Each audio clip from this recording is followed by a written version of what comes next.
Most evenings, after the noise of the day settles, people hear familiar words floating through conversations and screens. The economy is growing. The country is moving forward. Something is improving somewhere. Yet in the quiet of their rooms, many still worry about tomorrow's work, or the lack of it. A young graduate scrolls through job listings that feel distant and unreachable.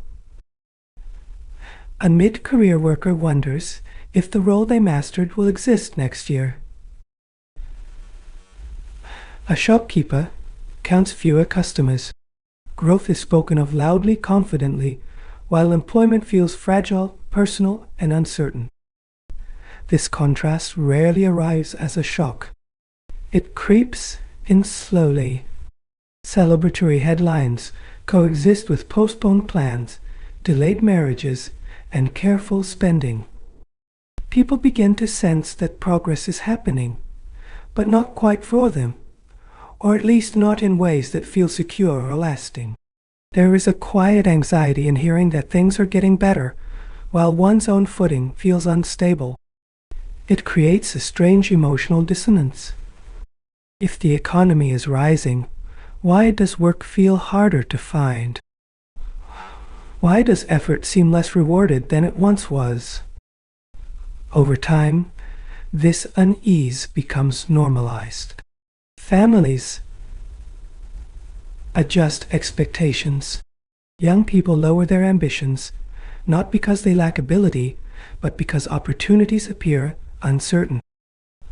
Older workers grow cautious, holding on to jobs not out of passion, but out of fear of what lies beyond. This is where a subtle idea begins to form in everyday thinking. Growth, it seems, does not always walk hand in hand with jobs. Factories can modernize, companies can expand, markets can flourish, yet many individuals remain on the margins, watching from a distance. The feeling is not always anger. Often, it is confusion. People are told the system is working, yet their lived experience suggests something incomplete. The promise of prosperity feels abstract, while the search for stable work remains deeply concrete and personal. In quiet moments, questions surface. Is this just a phase or a new pattern? Is effort enough, or has the nature of work itself changed? These questions are rarely asked aloud, but they linger, shaping decisions, hopes, and the way people imagine their futures. Tonight, we begin with these ordinary experiences, not to offer answers yet, but to sit with the tension they create. Between growth and work, between promise and reality, lies a space worth listening to carefully, slowly, and without haste. When people speak of economic growth, they usually mean a simple idea dressed in large words. More is being produced than before. More goods move through markets. More services are exchanged. There is a sense that the economic machine is running faster, touching more lives, creating a feeling of forward motion. Growth often finds its most familiar expression in the idea of incomes rising. The hope is that as the economy expands, households will earn more, spend more comfortably, and worry less about basic needs.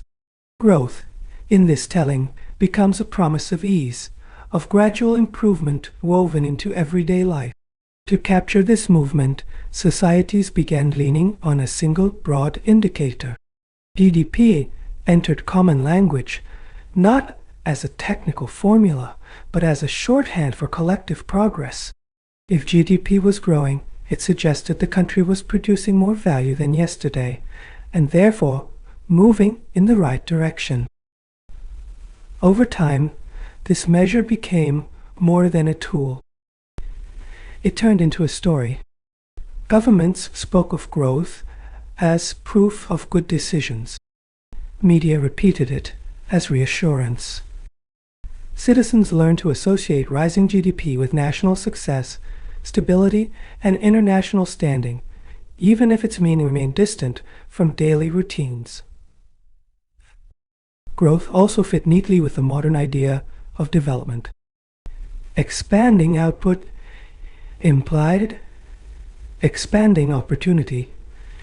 More factories, more offices, more trade, more connections with the world. Growth seemed to offer a clear, measurable path out of scarcity, especially for countries trying to overcome historical poverty. India's own journey is often narrated through this lens. From early struggles of self-reliance, through phases of opening up, liberalization, and global integration, growth became a central aspiration. Each decade carried the hope that sustained expansion would steadily lift living standards across regions and generations. This focus shaped policy choices and public expectations alike. Growth was treated as the foundation upon which everything else could be built. Jobs, welfare, infrastructure, and social mobility were expected to follow naturally, as if expansion itself would quietly solve deeper structural problems. There was comfort in this belief. Growth offered a single direction to move toward, a shared national goal that felt objective and neutral. It reduced complex social questions into a manageable narrative. Keep the economy growing, and the rest will eventually fall into place. Yet even within this comforting story, subtle gaps remained. Growth described what the economy produced, not how people experienced it. It spoke of averages, not anxieties.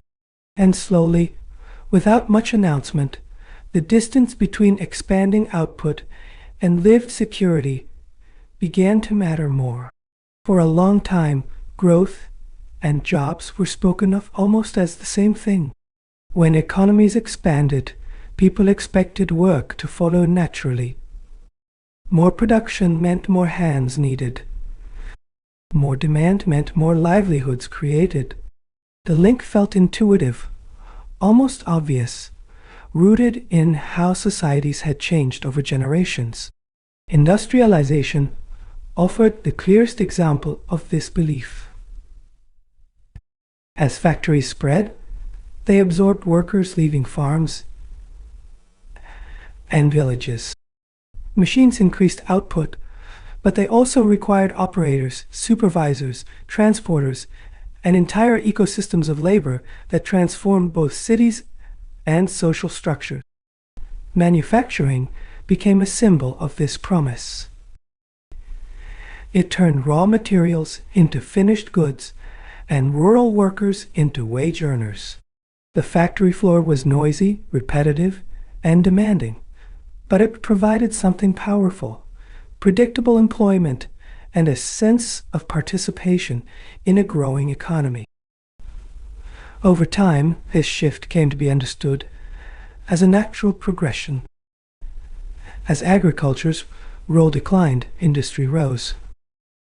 When industry matured, services expanded. Each stage was expected to create new forms of work, gradually moving people into occupations that were more productive and better paid. This process, often described quietly in textbooks, unfolded as lived experience for millions. Families left ancestral land to find factory jobs. Cities grew around industrial clusters. Skills were learned on the job, and work became central to personal identity and social mobility. As economies grew richer, services took center stage.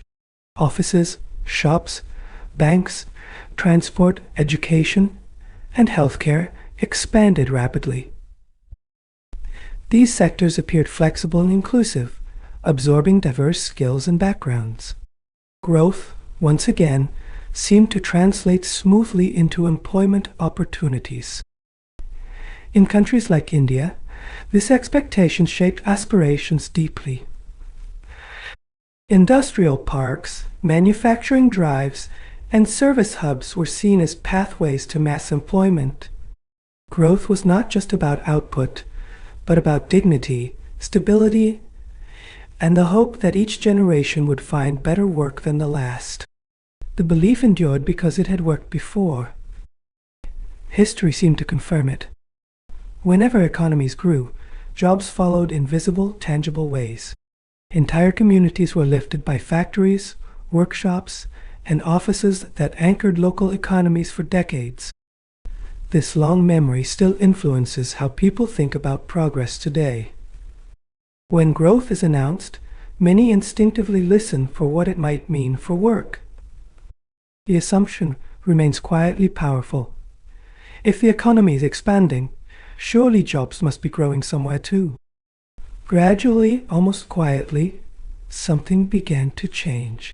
Economies kept growing, sometimes rapidly, but the rhythm of job creation slowed. The old expectation that expansion would naturally absorb workers no longer held with the same certainty.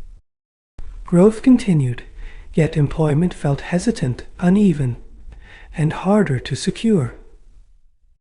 One reason lay in how production itself was changing. Machines grew smarter, faster, and more precise. Tasks that once required many hands could now be handled by a few operators and a line of automated systems. Output rose, but the number of people needed did not rise with it. Technology did not arrive as a villain. It came as efficiency. Businesses embraced it to reduce costs, improve quality, and compete globally. Each upgrade made production leaner. Each improvement raised productivity, allowing more to be produced with fewer workers involved directly in the process. This shift altered the relationship between growth and work. Productivity surged ahead, while employment moved more slowly.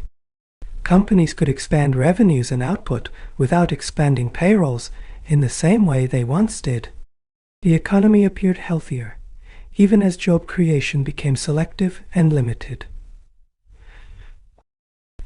Capital-intensive industries became more prominent. Investment flowed into machines, software, and infrastructure rather than large workforces. Growth increasingly reflected returns on capital and technology, not necessarily the expansion of labor opportunities for the majority. Services, once seen as a safety net for employment, also changed character. Digital platforms streamlined operations.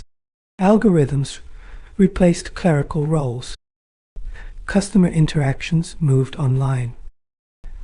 Many service jobs remained, but they often became more precarious, fragmented, or informal than before. Across the world, similar patterns were noticed. Policymakers, economists, and labor organizations began speaking cautiously about a changing future of work. Reports and discussions pointed to a widening gap between economic performance and employment outcomes, especially for young and less skilled workers. The concern was not that jobs were disappearing altogether, but that the kinds of jobs being created were fewer, different, and unevenly distributed. High-skill roles expanded at the top, while many at the middle thinned out. Entry points into stable employment became narrower. For workers, this transition felt personal rather than theoretical. Skills learned over years suddenly felt outdated. Career paths once considered safe became uncertain. The promise that effort would naturally translate into stability seemed weaker than it had for earlier generations. This break did not announce itself loudly. There was no single moment of rupture. Instead, it emerged through lived experience, through repeated stories of growth without hiring, of expansion without security. Over time, people began to sense that something fundamental had shifted. The economy was still moving forward, but it was no longer carrying everyone along at the same pace. And in that quiet divergence between rising output and anxious employment, the idea of growth itself began to feel more complicated, less reassuring, and deeply unfinished. In India, the question of jobs carries a particular weight. Each year, millions step into working age, carrying expectations shaped by education, family sacrifice, and the promise of a growing economy. The idea of a demographic dividend has long hovered in public imagination, filled with hope and urgency. For decades, this young population was seen as an advantage waiting to unfold.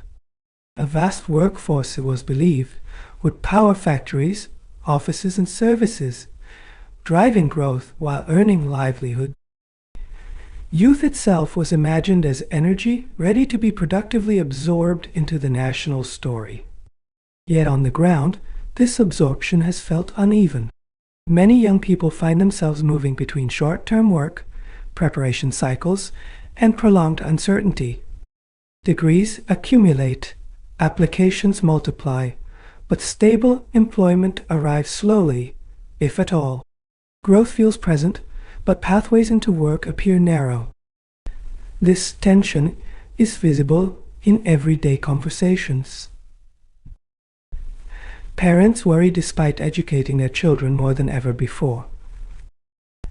Aspirants prepare repeatedly for exams with limited openings. Informal work fills the gaps, offering income without security, routine without long-term assurance. National surveys and employment discussions quietly reflect this strain. Labor participation shifts, especially among women. Youth unemployment becomes a recurring concern. These trends are debated in policy spaces, but they are lived daily in homes where planning the future feels increasingly cautious. Urban centers tell a similar story. Cities expand, skylines change, infrastructure grows, yet employment often clusters in specific sectors, leaving many on the periphery. Migrants arrive with hope, only to navigate crowded labor markets where competition is intense and bargaining power is limited. Rural India experiences this differently, but no less intensely. Agriculture can no longer absorb growing numbers sustainably. Non-farm work exists, but often as informal, low-paying activity. The movement from villages to towns continues, driven less by opportunity and more by necessity. Women's work reflects another layer of complexity. Despite education and aspirations, many step back from the labor force due to lack of suitable jobs, safety concerns, or unpaid care responsibilities. Growth does not always translate into work that fits lived realities. The stress is not only about unemployment, but about the quality of employment. Short contracts, platform-based work, and informal arrangements dominate many sectors. Income arrives, but stability does not. Work exists, yet the sense of progression feels fragile. This creates a quiet mismatch between expectations and outcomes. A growing economy suggests expanding opportunity, but lived experience often feels constrained. The demographic dividend begins to sound less automatic, more conditional, dependent on choices yet to be fully realized. India's employment story today is not one of absence, but of tension.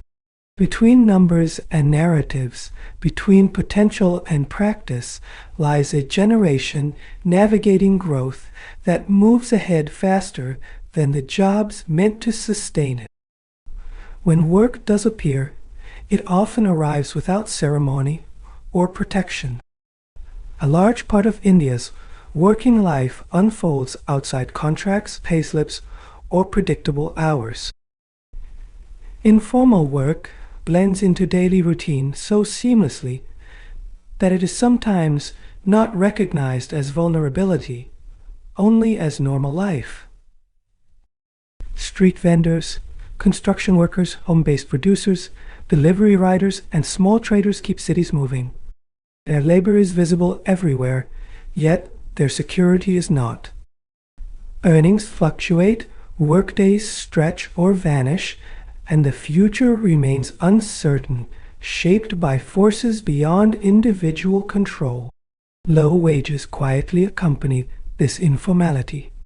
Many work long hours and still struggle to cover basic needs. The link between effort and reward feels weak. Work exists, but it rarely builds savings, resilience, or confidence about what tomorrow might bring. Social security remains distant for most. Health emergencies, accidents, or old age quickly turn into financial crises. Without formal protections, families rely on personal networks, debt, or sheer endurance. Employment provides survival, but rarely assurance. Underemployment adds another layer to this reality. People work, but not to their full capacity. Graduates take up routine tasks. Skilled workers accept roles far below their training. Time and talent are used partially, leaving both individuals and the economy operating below potential. Agriculture reflects this most clearly. Many remain engaged in farming, not because it offers adequate livelihoods, but because alternatives are limited. Multiple family members share shrinking landholdings, creating work that absorbs labor without generating sufficient income. Employment exists, but productivity remains low. This kind of disguised employment softens open. Unemployment figures while masking deeper distress. People appear occupied, yet struggle to advance. The line between being employed and being secure grows thin, shaped more by necessity than choice. Government surveys and policy discussions often echo these patterns. They speak of high informality, limited coverage of social protection, and the persistence of vulnerable work.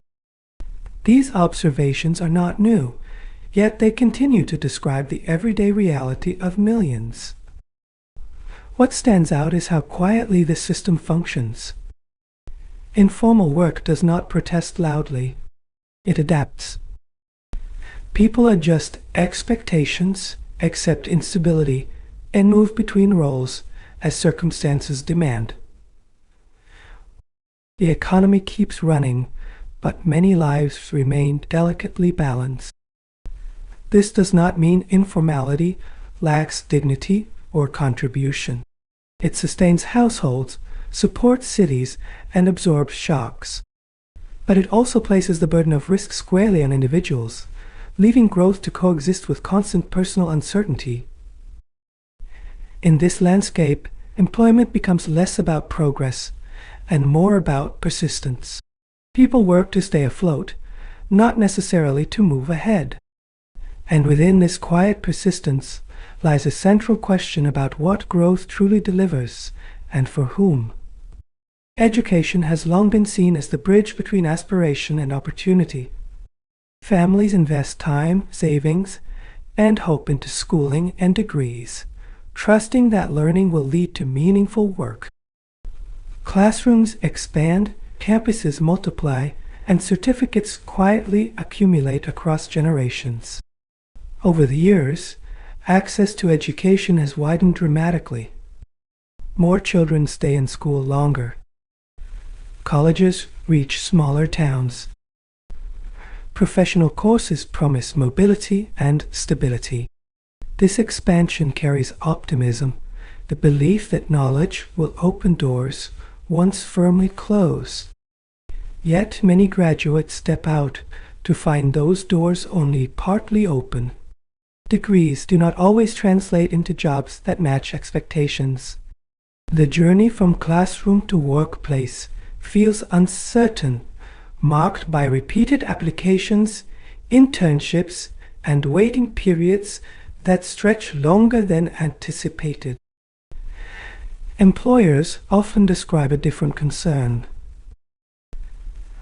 They speak of gaps between formal qualifications and practical readiness. New recruits may hold degrees, yet still require extensive training to adapt to real-world tasks, teamwork, or problem-solving under everyday pressures. This creates a quiet mismatch. Education signals capability, but workplaces demand familiarity with tools, processes, and expectations that are learned slowly. Neither side is entirely at fault. The economy has changed faster than curricula, and jobs themselves evolve before institutions can respond. Skill development efforts have emerged to bridge this space. Training programs, short courses, and industry partnerships attempt to align learning with work. These initiatives reflect recognition that education alone may no longer be sufficient preparation for a shifting labor market. Still, transitions remain uneven. Some skills become obsolete quickly, while new ones emerge without clear pathways to learn them. Students navigate choices with limited information, unsure which abilities will remain relevant by the time they enter the workforce. The result is often frustration rather than failure. Young people feel prepared, yet unaccepted.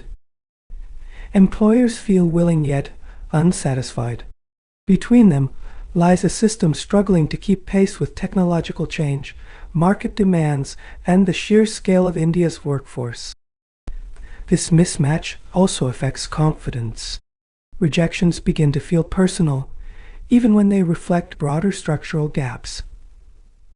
Individuals question their choices, not realizing that the terrain itself has shifted beneath their feet. What emerges is not a crisis of effort, but of alignment. Education continues to matter deeply, but its relationship with work has grown more complex. Learning remains necessary, yet no longer guarantees security in the way it once seemed to promise. As growth unfolds, it rarely spreads evenly across space or society. Some sectors move faster, attract more investment, and offer higher rewards. Others remain slow, uncertain, and overlooked. Employment follows these contours, clustering where growth feels most confident and pulling away from where it does not. High-income sectors often stand closest to expanding growth. Technology, finance, advanced services, and specialized industries capture disproportionate attention and resources. They create jobs, but usually for those with specific skills, networks, and access, leaving many others watching from a distance. Regions reflect this imbalance clearly. A few cities emerge as magnets for opportunity, drawing talent, capital, and infrastructure. These urban centers promise possibility, yet they also concentrate competition. Beyond them, smaller towns and rural areas experience growth more faintly, often without comparable employment expansion. This urban bias shapes migration patterns. People move not because cities guarantee stability, but because alternatives feel limited.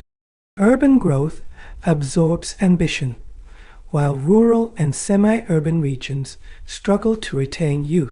The geography of work becomes increasingly uneven. Inequality enters quietly through these pathways. Growth lifts averages, but lived experience diverges sharply. Some households benefit from rising incomes and secure work, while others face stagnant wages and unstable employment. The gap widens without always drawing attention to itself. Global development discussions often return to this theme. Reports speak gently of unequal outcomes, regional divergence, and concentration of opportunity. These observations are not abstract. They mirror everyday realities where growth exists, but does not reach all communities equally. Within cities themselves, divides persist. Well-paying jobs coexist with informal settlements and precarious work. Service workers support affluent lifestyles without sharing in their security. Proximity to growth does not guarantee inclusion within it. This unevenness affects how people interpret progress. Growth celebrated at a national level may feel distant or irrelevant locally. Regions left behind begin to view expansion with skepticism, not because they oppose it, but because its benefits remain out of reach. Over time, such patterns influence social cohesion. Aspirations become uneven. Trust in shared progress weakens. Employment, once a bridge between growth and inclusion, begins to reflect and reinforce existing divides rather than narrowing them. The story of growth, then, becomes layered. It is not only about how fast the economy expands, but about where, for whom, and in what form. And in those quiet distinctions lie many of the tensions shaping modern employment experiences. As growth accelerates, it also leans heavily on land, water, energy, and minerals. Roads widen, cities spread, industries intensify. These changes bring visible development, yet they quietly strain ecosystems that many livelihoods depend on, especially those closest to nature. For farmers, fishers, and forest-dependent communities, environmental stress translates directly into economic uncertainty. Erratic rainfall, depleted soils, shrinking water bodies, and changing seasons disrupt work that once followed familiar rhythms. Growth elsewhere offers little comfort when local livelihoods weaken. Resource-intensive expansion often creates fewer jobs than expected. Large projects rely on machines more than labor, extract value quickly, and move on. Employment during construction is temporary, while long-term ecological costs remain embedded in the landscape and daily life. As climate patterns shift, work becomes less predictable. Heat affects productivity. Floods and droughts interrupt activity. Migration becomes a coping strategy rather than a choice. Employment insecurity deepens, not because people lack willingness to work, but because conditions no longer support it. Environmental degradation also reshapes informal work.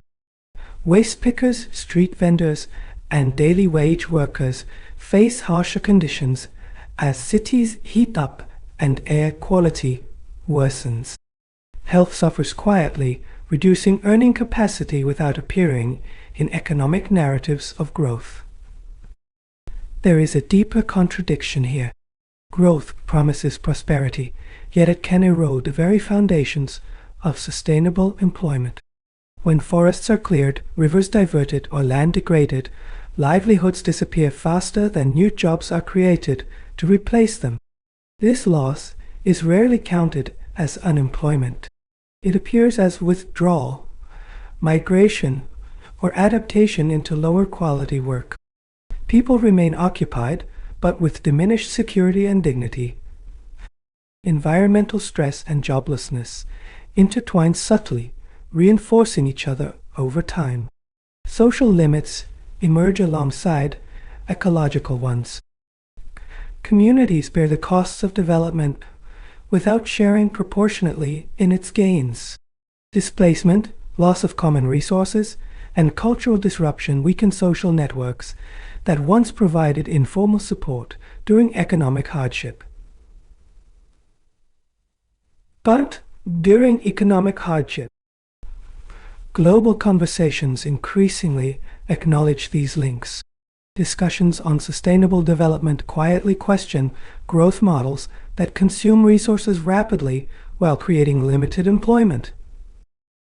The concern is not growth itself, but growth that leaves behind fragile ecosystems and fragile livelihoods.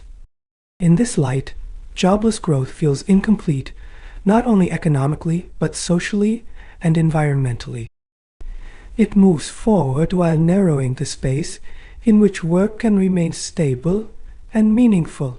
And in that narrowing space, the future of livelihoods grows more uncertain, demanding deeper reflection. When work remains out of reach for long periods, its effects extend beyond income. Uncertainty settles into daily life, shaping emotions and relationships. For many young people, waiting without direction slowly turns hope into restlessness, and ambition into quiet frustration. Youth frustration does not erupt suddenly. It builds over time, through repeated attempts and limited openings. The gap between expectation and experience widens. People begin to feel unseen by an economy that speaks of growth, yet offers few places to belong within it. Migration often follows this sense of exclusion. Individuals move in search of possibility, leaving behind familiar networks. Cities absorb this movement unevenly, offering opportunity to some, but pushing many into crowded neighborhoods, where work is informal and life remains uncertain. Informal urban settlements become spaces of both resilience and strain. People find ways to survive, to adapt, to support one another. Yet the absence of stable work means constant vulnerability. Small disruptions can quickly cascade into deeper hardship. Over time, prolonged economic exclusion shapes social behavior. Trust in institutions weakens. Participation feels less meaningful. People disengage quietly, not out of rebellion, but from a sense that effort does not alter outcomes in predictable ways. Internal security concerns emerge slowly within this context, not as dramatic breakdowns, but as gradual erosion. Frustration can make communities more susceptible to conflict, misinformation, or exploitation, especially where employment pathways remain blocked for extended periods. This insecurity is often misunderstood. It is not born from idleness, but from unmet aspiration. People want to work, to contribute, to feel useful. When these desires are consistently denied, social cohesion weakens without any single visible cause. Families and communities absorb much of this pressure. Support systems stretch thin. Generational tensions rise as younger members struggle to find footing. What appears as personal difficulty reflects a broader economic pattern, unfolding quietly. Seen this way, joblessness is not merely an economic statistic. It is a slow-moving social force, reshaping cities, relationships, and expectations. When growth fails to include work, its consequences accumulate gradually, asking deeper questions about stability, belonging, and shared progress. As these tensions become harder to ignore, conversations around development begin to shift. Growth remains important, but it no longer feels sufficient on its own. Attention slowly turns toward the kind of growth being pursued, and whether it creates work that sustains lives rather than simply expanding output. Employment-intensive growth enters these discussions quietly. It asks not how fast the economy grows, but how many people it carries along. The focus moves from scale alone to participation, from efficiency alone to inclusion, without denying the importance of productivity. Small and medium enterprises often reappear in this reflection. They employ large numbers, adapt locally, and absorb diverse skills. Their struggles and resilience mirror the broader employment landscape, making them central to debates about how growth connects with everyday work. Manufacturing also returns to the conversation, not as nostalgia but as possibility. Its potential to create stable jobs across skill levels continues to attract attention, even as questions remain about technology, competitiveness, and environmental impact. Care work enters these reflections as well. Teaching, healthcare, childcare, elder care, and community services sustain societies, yet remain undervalued and underpaid. Recognizing such work challenges narrow definitions of productivity and forces reconsideration of what meaningful employment truly includes. Quality of jobs becomes as important as quantity. Ability, wages, safety, dignity, and social protection begin to matter more in discussions. Work is no longer seen merely as a means of income, but as a foundation for security and self-worth. Policy debates and expert conversations reflect this complexity. They acknowledge trade-offs, constraints, and the difficulty of balancing growth with employment. There are no simple answers, only evolving questions shaped by experience and changing realities. What stands out is a growing recognition that development is relational. It connects markets to households, productivity to well-being, and growth to social cohesion. When these links weaken, expansion alone feels incomplete. Rethinking development does not mean abandoning growth, but situating it within a broader understanding of progress. One that listens closely to how people live and work, and that remains open to paths beyond the familiar metrics that once seemed sufficient. There is a moment when numbers stop being abstract and begin to carry weight. Growth figures represent choices, priorities, and paths taken over time. Behind them lie lives shaped slowly by policies that appear distant, yet reach deeply into homes, workplaces, and futures. Every economic path involves trade-offs. Resources directed one way are not available elsewhere. Decisions that favor speed may sacrifice inclusion. Those that chase efficiency may overlook resilience.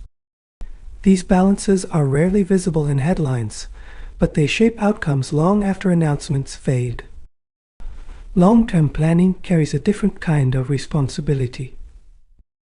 Its effects are unevenly distributed across generations. Some benefit quickly, others wait. Some adapt easily, others bear adjustment costs quietly. Time reveals consequences that short cycles often fail to capture. Growth numbers can reassure, but they can also obscure. They compress complex realities into clean signals. Used carefully, they guide direction. Used carelessly, they distract from what remains unresolved beneath the surface of expansion. Policy conversations often happen far from daily life, yet they echo there persistently. Employment, security, dignity, and opportunity respond slowly to institutional choices. What feels technical today becomes lived experience tomorrow. There is also the question of patience. Structural change unfolds gradually, but social pressure accumulates quickly. Managing this tension requires not only technical competence, but sensitivity to how uncertainty feels at ground level. Responsibility, in this sense, is less about immediate success and more about continuity, about whether systems can adapt without leaving large sections behind, about whether growth paths remain flexible enough to respond when assumptions no longer hold. Those who engage with public decision-making inevitably inherit this complexity, not as a burden, but as a reality. Economic outcomes are not neutral. They reflect values embedded quietly within frameworks, incentives, and institutional design. In reflecting on growth and jobs, the question shifts subtly.